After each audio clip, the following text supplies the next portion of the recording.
Bom dia a todos, pessoal. Em nome da comissão organizadora, queremos agradecer a presença de todos que se fazem presente aqui hoje para o dia de campo. Tá? Meu nome sou o professor Vairton, já conhecido por todos, pela maioria, né? E a gente faz parte do instituto da universidade aqui do campus Humaitá, né? Esse evento é o primeiro simpósio Dia de Campo do Cultivo do Açaí da região sul do estado do Amazonas. Tá?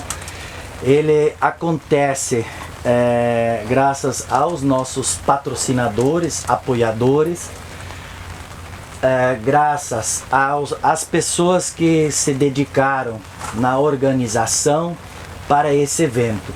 E aqui eu quero fazer um registro especial aos nossos discentes. Né? Sem os nossos discentes na organização de todo esse evento, né, a gente não estaríamos aqui hoje. Tá? Então vai o nosso agradecimento especial aí. Tá? Dos patrocinadores do evento, né, a gente agradecer aqui a FAPEAM, né, que sempre nos tem apoiado, o governo do estado do Amazonas, tá? E juntamente com os patrocinadores que a gente tem nesse banner aqui, Prefeitura Municipal de Humaitá, Secretaria de Agricultura de Humaitá, que está aqui representada pelo seu Amarildo, secretário de Agricultura do município, representando o prefeito, tá? Agropecuária Rossato, que nos cedeu essa área para a implantação dos experimentos e para a realização do evento. Tá? Agromotores, que se faz aqui presente, né, trazendo o seu portfólio, produtos, enfim, e que também tem nos ajudado, patrocinado esse evento, assim como a Casa do Sítio lá de Porto Velho. Tá? Pastelaria Gabriela, Boteco do Baixinho, né? Também são pessoas que nos apoiaram, né, para esse evento. E um agradecimento especial ao nosso colega, professor Luciano, que foi importante nessa articulação aí aos 45 do segundo tempo aí, né? Então muito obrigado aí, professor Luciano, né? E, enfim, a todos, né, que contribuíram e para que esse evento acontecesse. Agradecer a nossa instituição, o Instituto de Educação, né, das pessoas que se fazem presente, né, o Ezequiel, os motoristas, o serviço terceirizado, né, a própria universidade em si, enfim, pessoal, todos, né, que contribuíram e de uma forma, né, para que esse evento acontecesse. Tá? Esse evento ele é fruto, resultado de projetos de pesquisas que foram implantados aqui. Então nosso objetivo maior é trazer hoje, né, nesse dia de campo, os resultados obtidos com a pesquisa, externar isso para a sociedade, levar isso para a sociedade, porque quem banca essa pesquisa aqui, quem banca nós estarmos aqui, é a sociedade, né? Então a gente quer dar essa resposta aí ao produtor rural. E aqui a gente conseguimos implantar 2 projetos de pesquisa, né? Graças aí também a todas as pessoas envolvidas, né? Graças aí o apoio que a gente recebeu. A área cedida aí pela Agropecuária Rossato, gostaríamos de ter implantado ao menos um ou ambos os projetos na nossa fazenda experimental, né? Mas a gente conseguiu aqui. E aqui também vai ser palco de muitas aulas práticas, visitas, dias de campo e assim por diante, pessoal. Tá? Da implantação dos projetos, a gente agradecer aqui, já aproveitando os agradecimentos, pessoal, tá? Pessoas aqui que nos apoiaram, então o próprio Instituto de Educação, né, que contribuiu, da universidade, né, para a gente poder fazer a realização. Madeireira Biring, família Barruf, colaboradores, discentes do IAA, né, os nossos discentes, sem vocês, a gente faz muito pouco, tá? família Rothman, Eno Sella, engenharia de obras aqui. Então foram pessoas que contribuíram, né, para que a gente conseguisse implantar esses projetos de pesquisa, tá? Então assim, nesse momento a gente quer agradecer a todos, pessoal, pedimos desculpa pelos transtornos que houve, tá? A gente tentou, né, o evento foi adiado uma vez, mas graças a Deus ele está sendo realizado, né? Nós todos estamos conseguindo realizar o evento. Eu vou passar agora a palavra ao vice-coordenador do evento, professor Marcos. Ele sempre nos tem ajudado, né, contribuído, né, o nosso vice lá do projeto lá junto à FAPEAM também, né, pleiteando junto as coisas aí. Tá, obrigado por enquanto, pessoal. Tá bom. Então, pessoal, todo mundo já me conhece aqui, dos alunos, né, eu sou o professor Marcos.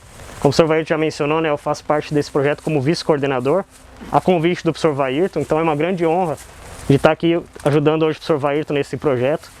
O professor Vairton já agradeceu bastante, né, a colaboração de todos os alunos, então eu também estou aqui agora fazer parte para agradecer ao professor Vairton, né, de tomar a frente desse projeto, porque se não fosse o esforço do professor Vairton, o nosso colega, o professor Luciano também concorda com isso, né, professor? O professor Vairton lutou muito para que esse projeto acontecesse, teve muitos nãos, né, professor Vairton, para que a gente conseguisse uma área, para a gente conseguisse que o experimento fosse realizado.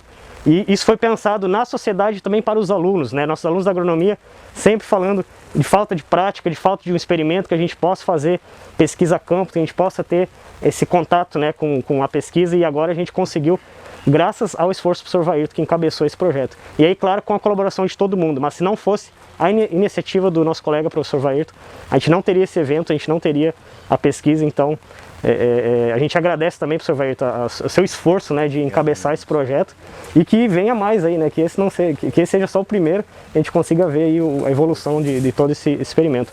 Não começa agora esse experimento, né, já faz um bom tempo essa luta. Para os alunos que estão entrando agora, que estão participando agora, né, tem alguns alunos aqui que já estão nesse experimento há um bom tempo, sabem o esforço que o professor Vairton teve, e vocês também, né, estão tendo aí na condução do trabalho, e que, né, parabenizar aí, e que siga aí, que tenha muitos frutos adiante. Ok. Parabéns, professor. Obrigado.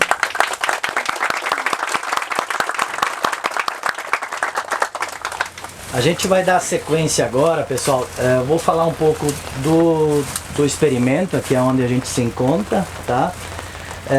Depois de apresentar algumas informações, dados com relação a esse experimento, né? Vamos todos permanecer aqui, e aí a gente vai contar com a colaboração do professor Luciano, da gerente do IDAM, Gisele, e para apresentar dados e informações também com relação à cultura do açaí, tá? Também foram convidados para essa parte final representantes da agroindústria, produtores, enfim, mas pela questão do mau tempo, das adversidades, né, e possivelmente o pessoal não pôde vir aí, né? Complementando só a fala do professor Marcos, né? Inclusive as pessoas que palestraram, muitas tinham confirmado de estarem aqui hoje, né? Mas infelizmente que a gente assim resolveu de fazer o dia de campo nessa data já foi nos últimos momentos aí, pessoal. Então o pessoal não conseguiu mais articular a questão de passagem, então vai aí as nossas desculpas, tá?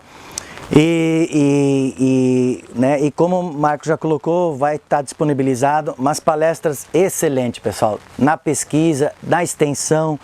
O agradecimento aí ao IDAM, a CEPROR, encaminha lá para o pessoal, Gisele, tá? E os mini cursos, a Gisele apresentou, realizou o mini curso, enfim, a todos, pessoal, né? Quando a gente cita nome, às vezes esquece de alguém, ou aí fica, né? Mas ok, tranquilo aí, tá? Então, pessoal, do experimento aqui, né, nós estamos aqui dentro aqui do... Aqui chamamos ele sempre de experimento pequeno, porque era o menor, né? Mas é o experimento 4. Então o experimento 4 aqui, ele tem o objetivo aí de avaliar doses de calagem, doses de calcário com e sem gesso e com e sem a irrigação, né? Então esse é o propósito principal desse experimento. Ele foi implantado já todo ele com exceção das bordaduras extras, 3 plantas por cova, o que normalmente o produtor tem realizado, tem efetuado aí, né? Ok, nesse primeiro momento, gente, por atraso de implantação da irrigação, a gente não conseguiu avaliar ainda o com e sem irrigação. Então, os dados que a gente trabalhou, as análises que foram feitas, né, dados rodados, a gente não conseguiu concluir isso tudo, tá? Foi em relação às doses de calagem e com e sem gesso, tá? Bom, o que é o objetivo da calagem, né? É a gente verificar aí a melhor dose para a cultura do açaí. Sabemos que o açaí, ele tolera bem os solos ácidos, ele não é muito exigente aí quanto a essa questão do alumínio, né? Da acidez aí em si, né?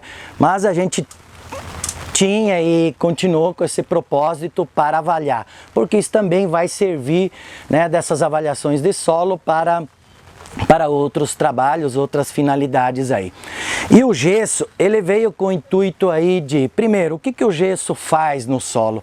Ele vai ajudar, ele vai promover uma descida, né, mais acentuada, em maior proporção de cálcio, potássio em maior profundidade. Com isso, vai se fazer com que as raízes do açaí cresçam em maior profundidade.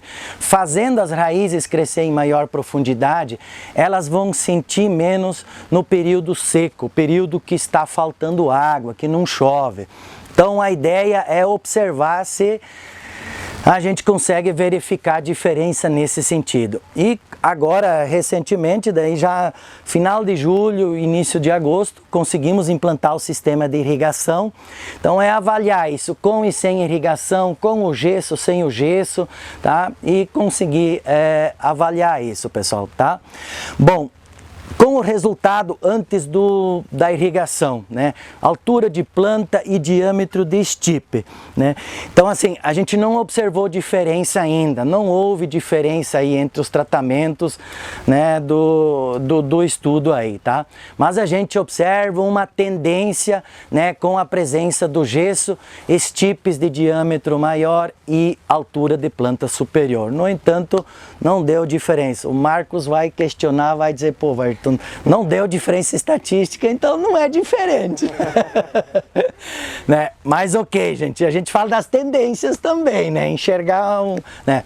Mas esse é o dos objetivos, pessoal, né? Então, nesse experimento aqui, a gente avaliar essa questão da dose de calagem, do gesso com e sem irrigação. Final de julho, quando começamos a irrigar aqui, né? E ficou aí 2 meses e meio que se irrigou ainda. E ficou bem claro, pessoal, visualmente observando as plantas, onde estava se irrigando e onde não, tá? Plantas que a coloração das folhas mais verde, novas folhas foram emitidas. E menos folhas secas foram observadas, né? Então, com certeza vai ter resposta à irrigação, mas a ideia de avaliar também essa presença do gesso. E aí tem produtores que têm utilizado aí culturas intercalares, por exemplo a poerária, né? E resultados muito bons. Então nós se convencemos, já produtores aqui, e da gente introduzir aqui também a poerária, né? No entanto, tem que ter um cuidado aí para a gente conseguir separar bem e para não atrapalhar, ou seja, é uma informação a mais, contribuir a mais para os experimentos, para a pesquisa, né? Mas ela também vai ajudar nessa questão da água, do déficit hídrico aí, né? Porque né, a irrigação ela é importante, no entanto ela tem um custo inicial a irrigação, né? E ela é viável a partir de um X tamanho de área aí, né, pessoal? Então, né, mas a ideia a gente junta ao produtor, né, você trocando ideia, informações, né? Então o produtor tem sua experiência, tem sua visão, né? Então, mas a ideia aqui, gente, é trazer, né, fazer isso por meio da pesquisa, cientificamente estudar isso, apresentar esses resultados de uma forma científica e poder dizer, né, e afirmar, né, os resultados obtidos aí, tá, pessoal?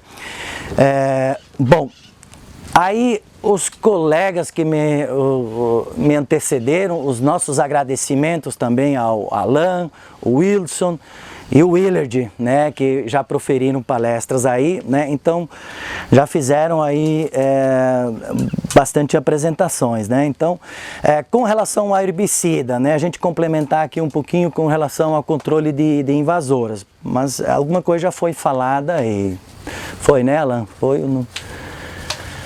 De forma mais bem geral, professor. Bem geral, tá. Então assim, pessoal, o açaí, ele, alguém controla só o tempo aí, pessoal, para não exceder aí, não sei quanto já... então o açaí, inicialmente, nos 2 anos, a gente já tem na recomendação da Embrapa, ele precisa ficar as plantas livres aí de invasora, né? E o controle, a gente sabe que é difícil, né? O tradicional é a capina com enxada mesmo, mas isso demanda mão de obra, né, muito esforço, muito, né, e a gente introduziu, nós não temos ainda herbicidas registrados, enfim, nesse sentido, mas a gente fez aqui algumas adaptações, alguns ajustes e entrou com o glifosato aqui. No entanto, tem que ter muito cuidado quanto a isso, tá? Então, assim, né, a gente não tem nem como recomendar isso, porque não é um produto registrado, né, não é enfim, né, para essa cultura, mas a gente sabe que, né, é uma forma da gente utilizar e de conseguir controlar. Então tem que ter muito cuidado aqui, inicialmente as plantas menores, você fez uma cortina, você colocou em volta, outro foi aplicando, né, a gente usa costal lá junto com as plantas para ter todo um cuidado aí, até tratorizado a gente fez, mas tendo cuidado aí para não pegar nas plantas. Então assim, o açaí ele apresenta uma certa resistência? Sim, ele apresenta. Tem planta que você às vezes burifa, não morre não, gente, tá? Mas o desenvolvimento dele atrasa, né? Ele vai afetar ele, né? Então tem que ter cuidado nesse sentido, né? Tá, com relação ao herbicida. Então assim, pessoal, de principal aqui com relação ao experimento aqui, né, do calagem, gesso, irrigação, né, as informações que no momento a gente temos já lá, né, o Alan, o Wilson lá direto em laboratório, e dos resultados das análises de solo está quase pronto, análise de tecido que foi feito, o Alan falou sobre isso. Então esses dados daqui uns dias a gente vai ter, a gente gostaria de estar apresentando tudo isso hoje, pessoal, mas bem como o professor Marcos falou no início, às vezes a gente tinha poucas pessoas ajudando e muitas às vezes atrapalhando, mas ok, faz parte do cenário, do contexto, né? Então a gente vai ter isso, pessoal, tá? Análise de tecido foi feita, isso é trabalhoso, é moroso, né? Demanda muito tempo, gente, isso não é num piscar, num estralar de dedos não, tá? Mas ok, fica agora para as perguntas, pessoal, tá? Sugestões, críticas também, a gente também aceita, né? Temos que...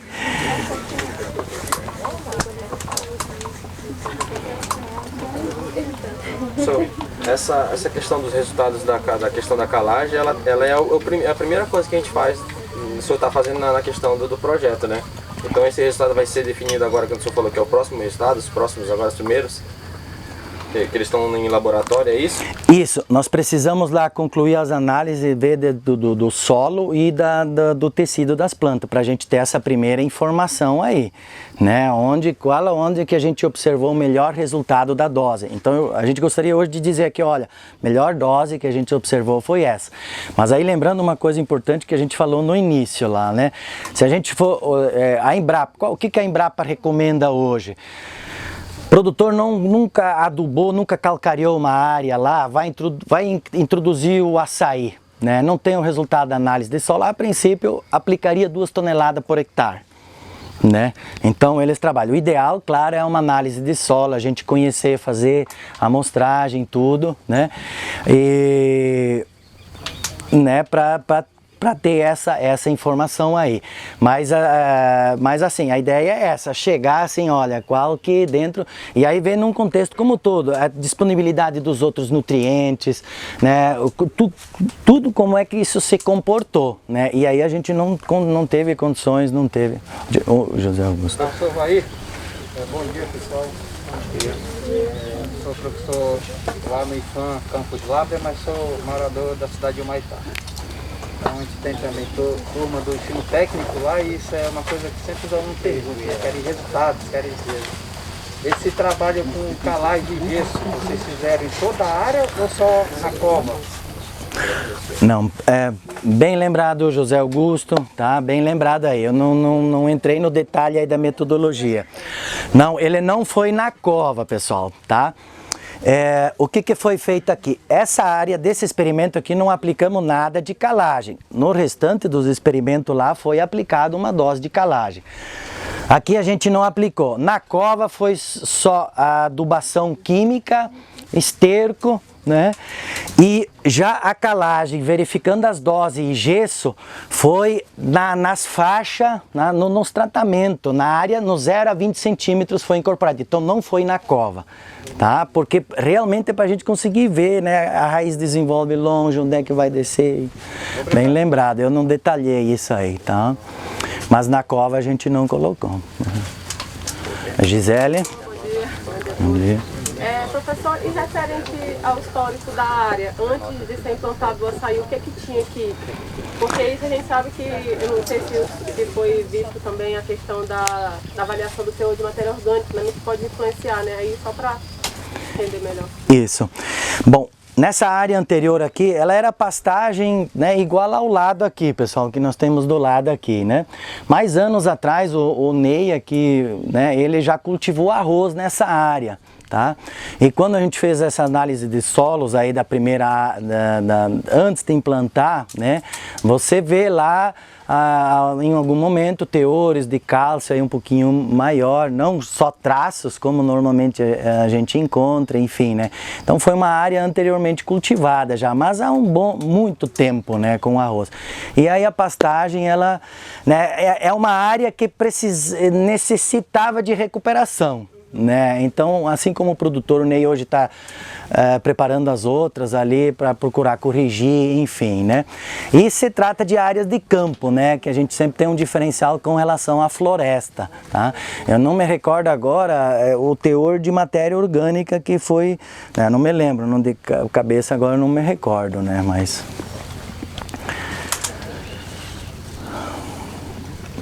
Mais perguntas, pessoal?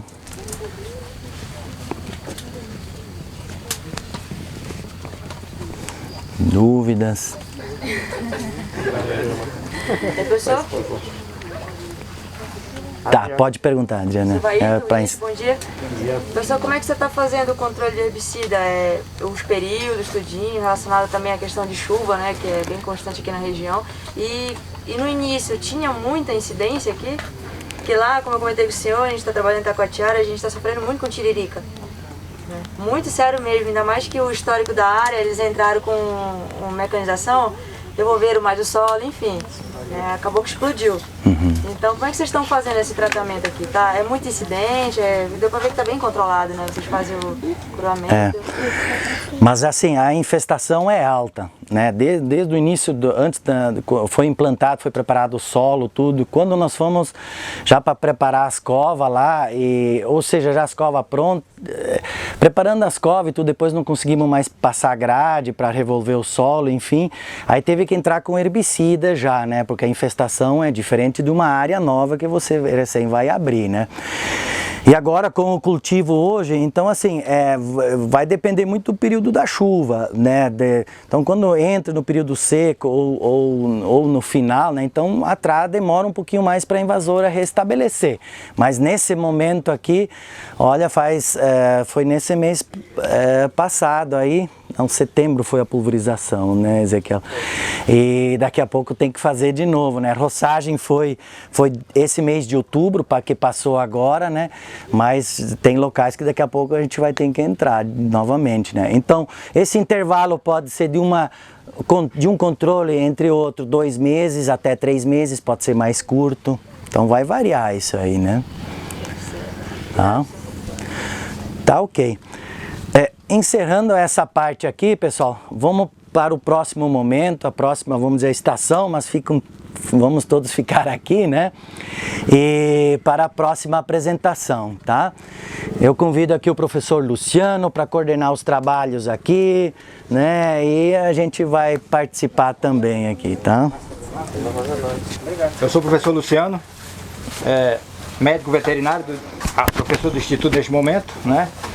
Agradecer aqui ao professor Vairton por nos ter convidado para ajudá-lo, né? A gente estava afastado, está retornando agora para casa. Eu ia até fazer uma pergunta para o Vairton, mas depois eu vou falar aqui que é com relação ao minha dissertação de mestrado, né, minha querida? Que ela trabalhou com açaí e eu também trabalhei um pouco, seria a inserção do açaí.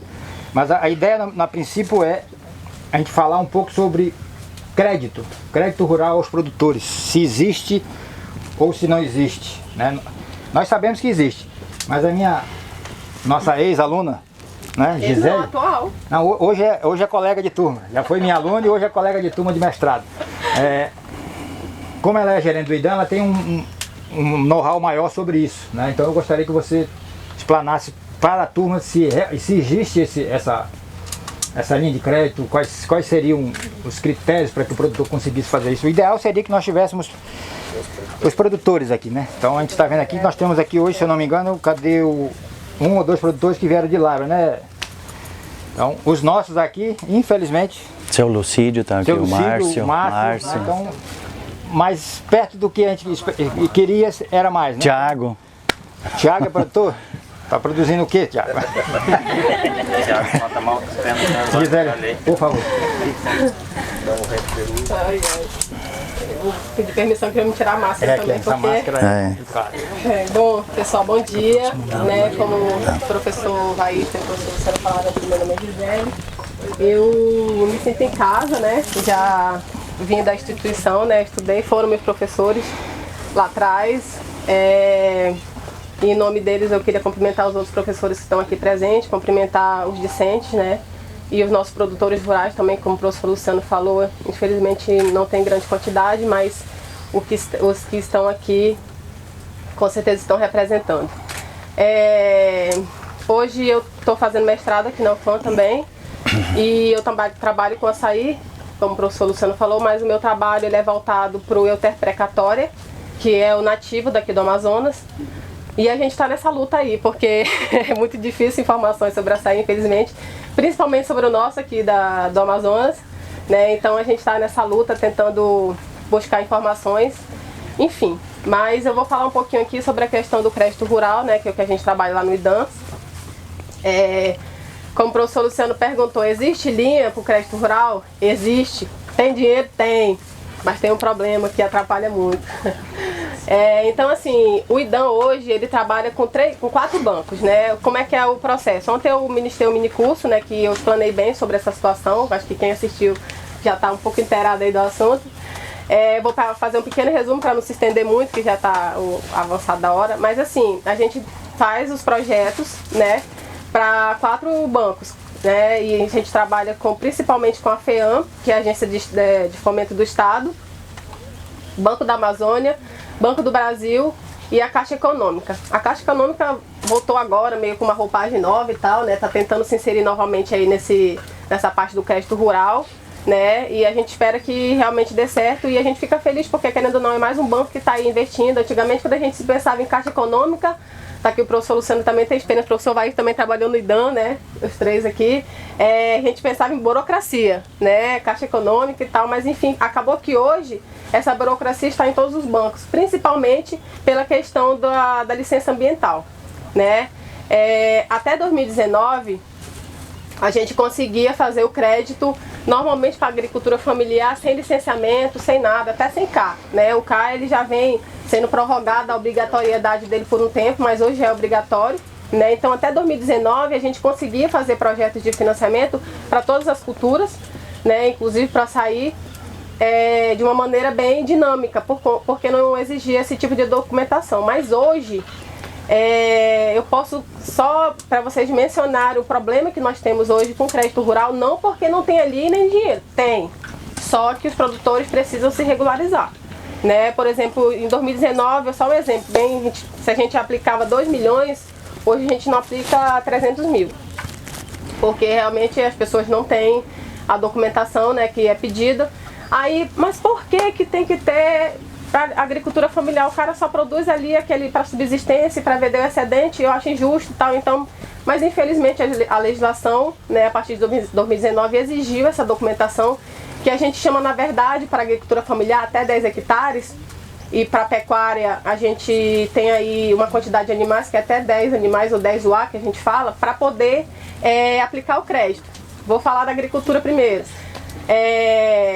Então, se o produtor tem até 10 hectares, ele consegue a declaração de inegibilidade. O que é a declaração de inegibilidade? Trocando por miúdos, é uma dispensa de licença. Só que o processo é o mesmo. A gente faz o processo lá no IDAM da agricultura familiar, a gente manda para o IPAAM, o IPAAM vai fazer um documento igualzinho à licença, dizendo que aquele produtor ele está dentro do limite lá da agricultura familiar e que ele está dispensado da licença. A partir daí ele consegue fazer o financiamento. Beleza. Quando a gente vai para a pecuária, por exemplo, só para vocês entenderem a situação complicada, que, por exemplo, eles colocam que um pecuarista até 10 UA, unidade de animal, ele pode acessar, ele pode ter a declaração de inegibilidade.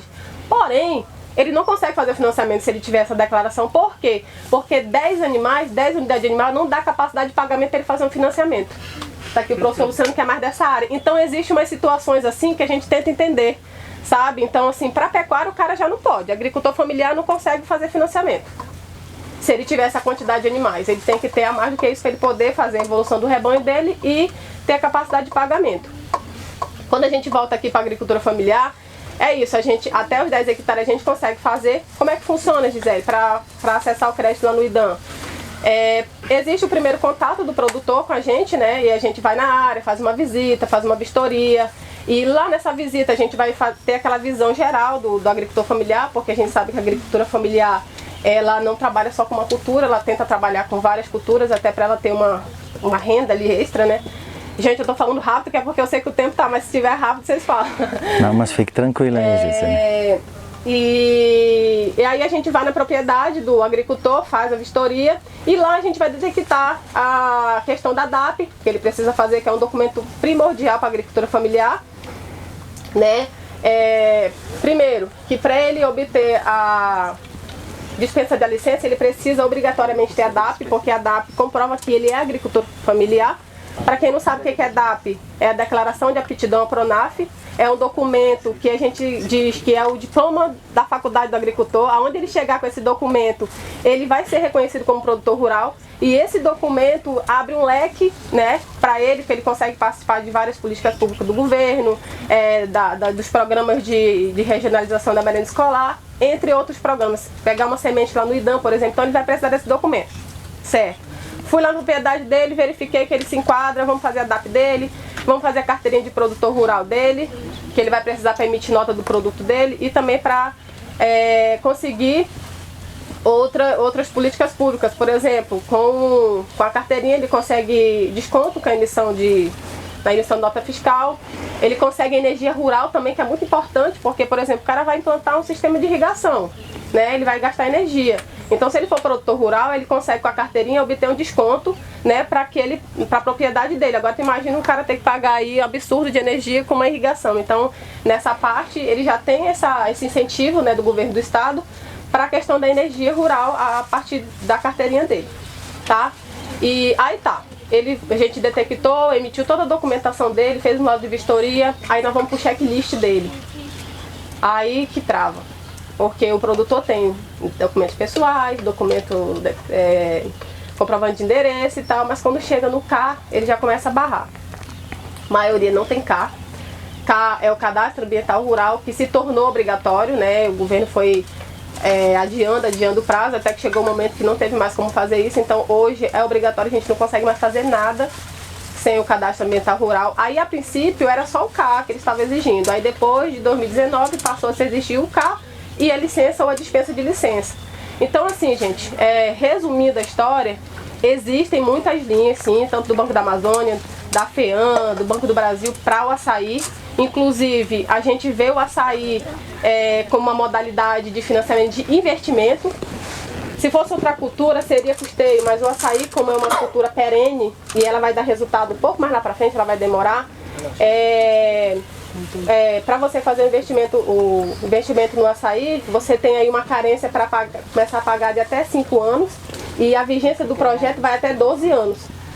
Né? Porque se você for analisar, e a gente vai falar um pouquinho do orçamento agora, você vai investir aí no primeiro ano só com preparo da área, mecanização, compra das sementes, das mudas, herbicida, fungicida, inseticida e tratos culturais, você vai investir aí mais ou menos R$16 mil. Por hectare? Por hectare, para 1 hectare. Só a implantação, tá? E aí, se você for, o professor pode até me ajudar, a gente não recomenda muito a implantação da irrigação no primeiro ano, que até fica meio pesado, né? Depende do bolso da pessoa também. Porque aí, se você for somar a irrigação no primeiro ano, você vai gastar mais 16 mil. Então, só aí para a implantação com irrigação no primeiro ano é R$32 mil. Né? Mas essa irrigação, no meu ver, ela pode vir mais adiante. Pode ser colocado mais para frente. Vocês colocaram irrigação quanto tempo aqui, professor? É que assim, a ideia era desde o início ter Desde colocado, o início, né? mas aí teve uns problemas, atraso, poço que teve que ser feito, refeito e enfim. Mas aí a gente colocou já no segundo verão, agora a gente começou a colocar, né? Sim. A ideia era ter sido antes, o início, né? Desde o início, Como porque é uma pesquisa, né? Era a ideia avaliar a gente isso, tá né? vendo, exatamente, que existe a pesquisa. Então assim, eu não vi dados ainda assim que diga que tem que ser no primeiro, ou no segundo, ou no terceiro, ou no quarto ano, não vi. Não sei se o professor já viu alguma da Embrapa que diga que tem que ser obrigatório, né? O ideal é que seja antes de começar a produzir, né? Porque aí no período de enchimento de grão ali ele vai precisar de água, então se não tiver água vai abortar, como eu já vi vários plantios aqui em Humaitá, que não são irrigados e na época do verão agora lascado, que a gente vê que não foi fácil esse ano, né?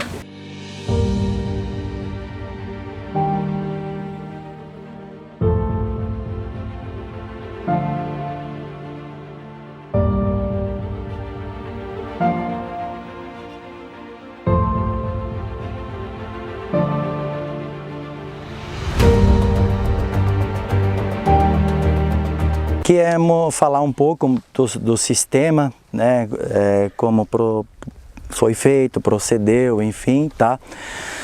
Alguns detalhes, alguma dúvida a mais, aí tá aqui o Iago, o Josivaldo, né, pode nos ajudar aí, tá? Então assim, inicialmente a gente tinha planejado aí de ter escavado aí uma espécie de uma cisterna, aí, ou seja, um local aberto, colocar essa água e de lá botar um sistema de bombeamento e trazer para cá. Aí foi alterando o projeto, foi vendo custos e verificando, enfim, trocando a ideia com o Ney aqui também, e aí tentasse fazer um poço semi-artesiano e já teria que igual fazer esse poço, né? Mas a ideia daí de fazer um poço maior e já colocar um sistema de bombeamento e que conseguisse mandar água direto de lá para todos os setores aqui, né? E aí foi um risco e, né, a gente não, né, mas ok, deu certo, funcionou.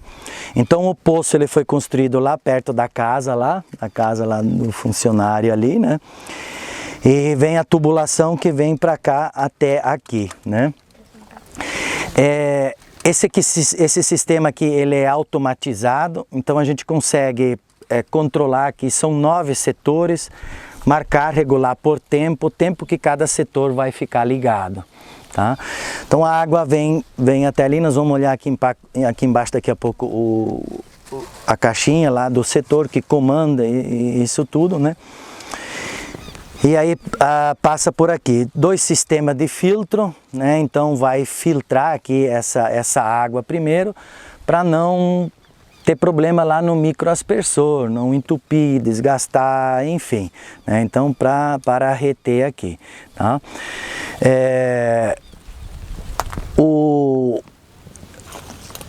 Né, aqui tem essas, aqui escape de ar aqui dos registros, as válvulas aqui, né? O marcador aqui da pressão, então a gente consegue verificar bem, né, da pressão que vai estar trabalhando, e você começa a entupir o filtro, ou, né, vai começar a subir esse ponteiro, então um alerta aí do momento de efetuar a limpeza aí do filtro, né?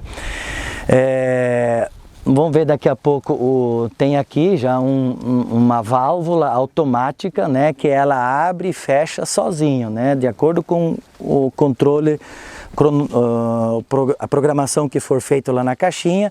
Então cada setor vai abrir automaticamente e fechar, né? Então são 9, no experimento pequeno são 2, e na outra parte dos 3 experimentos aqui são os outros setores restantes, né? Essa irrigação, né, a gente, que nem falou hoje, começou final de julho, início de agosto, então o solo estava bem seco. Para a gente conseguir molhar bem o solo no início ali, a gente estava irrigando durante o dia e à noite. Depois a gente passou ele deixar ligado só à noite daí, né? Aí inicialmente lá a gente projetou 70 litros de água a dia, foi lá, Iago, né? E daqui a pouco a gente foi diminuindo isso, né? Então observando aí a questão da umidade no solo. Vocês vão ver que os microaspersor, pessoal, em cada setor eles têm coloração diferente. Então essa coloração ele tem uma vazão, né?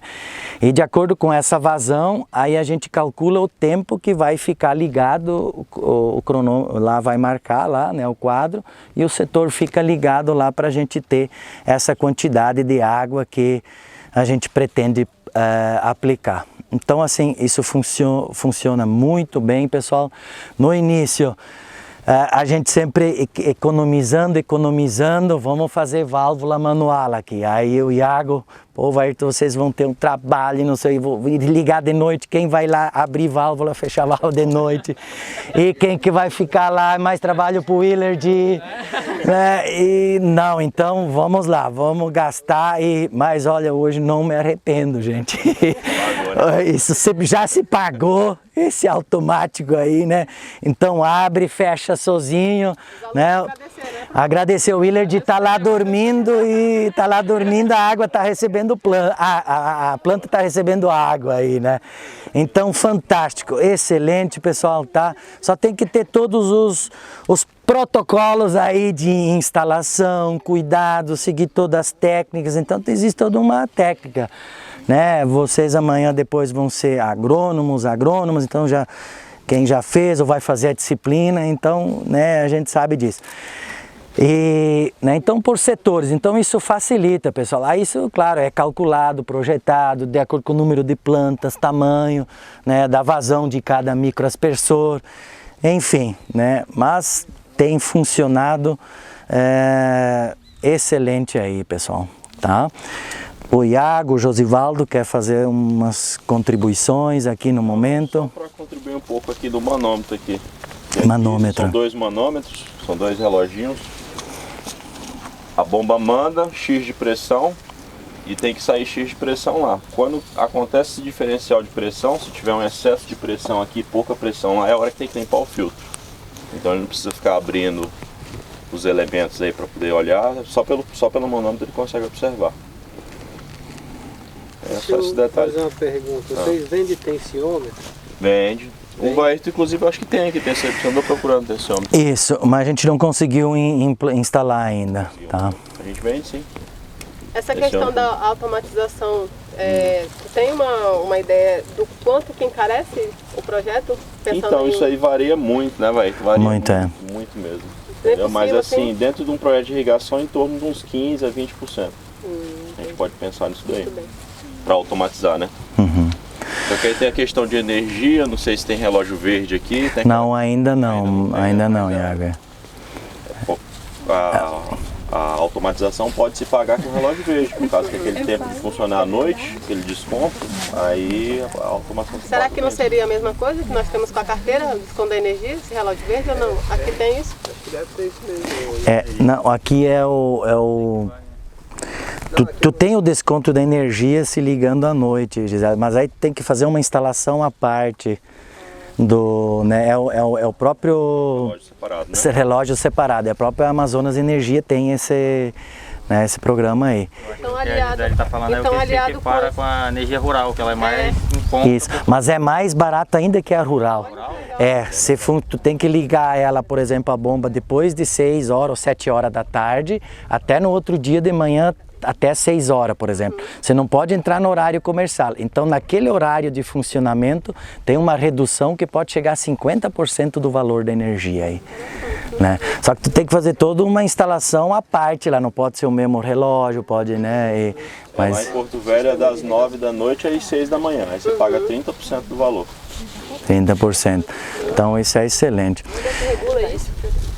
Não, aí é um relógio. Não, pois é, mas a questão da instalação tudinho. Por exemplo, você falou que tem desconto, né? Tudinho através do relógio, né? Através do relógio, tem que funcionar nesse horário. Vai ser o medidor da concessionária mesmo que fornece energia. Vou perguntar. Aham. E a Que ela- energia aqui rural, ela é boa? Assim, que eu digo, ela tem uma potência boa, porque mais lá pra onde eu trabalho, vive caindo, é péssimo, né? É péssimo mesmo. Aí que eu tô perguntando aqui como é que é a energia. Olha pra mim.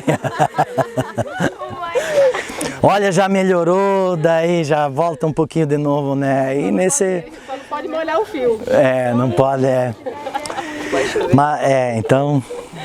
Mas aqui daí a gente, daí o Ney ajudou nós aqui, ele colocou um transformador, disponibilizou aqui um transformador de 15. Eu não falei a bomba é de 12 CV aqui, gente, tem uma pressão enorme, né? E aí você fez ajustes na instalação aí para suportar, né? Aqui o vai consegue programar para a bomba ligar e a válvula X acionar. São 9 válvulas, são 9 setores. O que ele faz? Ele é um programador inteligente, ele muda de uma válvula para outra sem que desligue a bomba. Então a bomba vai ser ligada uma vez e a troca de válvulas aqui vai acontecer o programador comandando, entendeu? A diferença de poucos segundos de um comando para o outro e ele faz essa troca. Outra função que ele tem é, além de hora, é dia também. Você consegue programar, se quer algum determinado dia um volume específico, outro dia um volume maior. Consegue fazer essa programação. Mas esse ajuste é tudo aí nesse painel? Isso, tudo aqui nesse painel. Ele configura uma vez, aí se ele quiser ficar mudando, ele pode mudar. Mas uma vez configurado, fica configurado. Aí um exemplo. Choveu e isso aqui é um pluviômetro, aí ele controla aqui quantos milímetros que ele quer que, quando chover, que ele quer que cancele a irrigação do dia. Aí ele faz a regulagem aqui nesse pluviômetro e ele, nesse sensor de chuva, e ele aborta a irrigação do dia, ele suspende. Entendeu? É basicamente isso. Daqui desse painel sai fios, sai cabos aqui, então cada válvula daquela recebe 2 fios, entendeu? Aí sai os cabos aqui e daqui manda o sinal lá para a bomba também ligar e desligar. Poderia esse programador ficar mais próximo da bomba, poderia ficar mais afastado também, mas foi escolhido aqui para ficar mais fácil. Né?